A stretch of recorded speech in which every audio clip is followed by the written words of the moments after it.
El presidente del Partido Independentista Puertorriqueño hizo un llamado a Pedro Pierluisi y a David Bernier a unirse en un frente común para exigir una definición del estatus político de Puerto Rico. Esto a raíz de una vista importante en el Tribunal Supremo, donde se ha puesto en entredicho nuevamente la soberanía de la isla y su vínculo con Estados Unidos. Sobre la propuesta de Berríos y lo acontecido en el Tribunal Supremo Federal, conversamos a fondo con el comisionado residente Pedro Pierluisi. Buenas noches y gracias por estar con nosotros. Buenas noches, Marteli. Buenas noches. Encantado de estar aquí con ustedes. ¿Aceptará la invitación de Rubén Berríos Martínez? Sí, en el día de hoy la acepté porque es lo correcto que nos reunamos y tratemos de llegar a un acuerdo aquí en Puerto Rico en cuanto a una posible consulta de estatus. Hay que recordar que ya tuvimos un plebiscito en el año 2012, o sea que no debe ser una consulta de opciones, ya tuvimos eso. Y hay que recordar que ya el Congreso aprobó legislación para que tengamos una consulta avalada por el gobierno de Estados Unidos como no lo hemos tenido en el pasado. Así que lo importante es que nos sentemos y tratemos de llegar a un acuerdo los presidentes de los tres partidos principales en cuanto a la consulta. Berríos propone una consulta de estadidad o soberanía nacional. Aunque ellos siempre han favorecido la Asamblea Constitucional de Estado. Correcto, bueno, él plantea que él piensa que ese siempre debe ser un mecanismo y yo lo que le contesto en mi carta, porque yo le cursé una carta hoy, es que mi propuesta siempre ha sido, vamos a tener una consulta de admisión sí o no, después del plebiscito que ya hubo.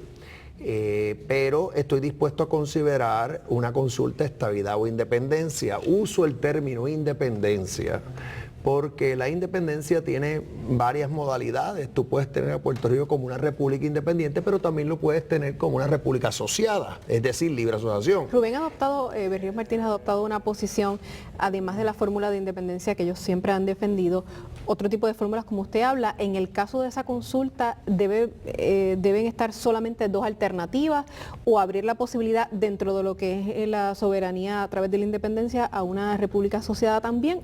O sea, sí, dos opciones o más de dos. Obviamente eso es lo que estaríamos discutiendo. Yo prefiero dos alternativas. ¿Por qué? Porque lo que falta en Puerto Rico es soberanía.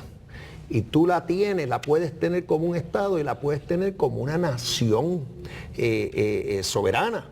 Lo que sí es que tienes que ser preciso, porque yo no quiero a nadie aquí confundido y que vayan a pensar que soberanía nacional puede ser quedarnos como estamos, ya todo, por favor, vamos a darnos cuenta que el estatus actual no pare más, que nos están diciendo el Departamento de Justicia, el Congreso, la Casa Blanca, todos, que es un territorio sujeto a los poderes plenarios del Congreso. Vamos a darnos a respetar, vamos o a hacer un Estado y tener igualdad de derechos como ciudadanos americanos, o vamos a separarnos y entonces tú puedes, como digo, tener varias modalidades. Una de ellas puede ser la libre asociación. Usted que estuvo presente, ¿no?, en esta vista del Tribunal Supremo de Estados Unidos, los vio de primera mano, vio la reacción de los jueces, ¿verdad? Porque esto no es una vista que es un puñado de personas que pueden verlo. ¿Cómo vio el interés, la conciencia de los jueces y las juezas con relación a la situación de Puerto Rico? Mira, la discusión allí fue profunda, estaban bien preparados los jueces, los abogados excelentes todos. ¿Le sorprendió la posición del Departamento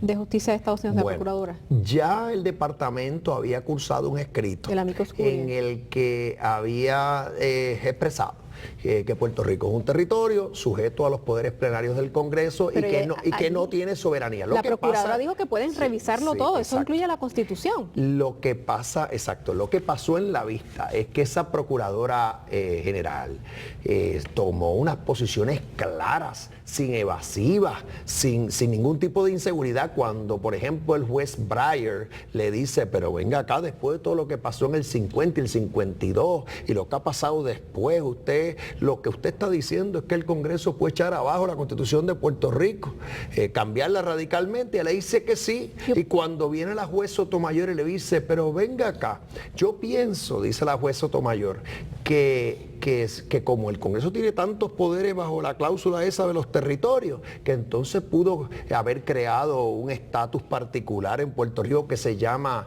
Estado Libre Asociado, y ella le dice, no, yo no comparto esa posición, el Departamento de Justicia no comparte esa posición, el Congreso no tiene el poder de darle soberanía a Puerto Rico como un territorio. Eso lo ha dicho la Procuradora, o sea, fue bien fuerte. Rápidamente, porque el tiempo nos traiciona.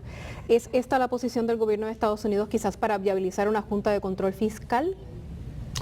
Fíjate, al decir que la Constitución no es Constitución como pensábamos que era. Es interesante ese planteamiento. Yo te diría, el Procurador General es un abogado, y son personas que se ciñen a la ley y la estudian en detalle. La repercusión de que venga el Supremo y valide la posición del gobierno de Estados Unidos, de la rama ejecutiva, de que esto es un territorio sin soberanía, pues la repercusión es que sí, que el Congreso prácticamente puede hacer lo que le dé la gana con nosotros. Y por eso digo yo que hay que sentarnos aquí, los líderes de los presidentes de los partidos, a buscar alternativas. ¿Le ha llamado o le ha cursado alguna comunicación? Queda por verse si Bernier acepta la invitación de Rubén Berríos. Pues yo la acepté porque yo creo que sí, que ha llegado el momento de sentarnos y llegar. Vaya o no vaya a venir, yo siempre estoy disponible para reunirme con quien sea, si el fin es productivo. Gracias por estar con nosotros, comisionado. Muchas gracias. Amigos,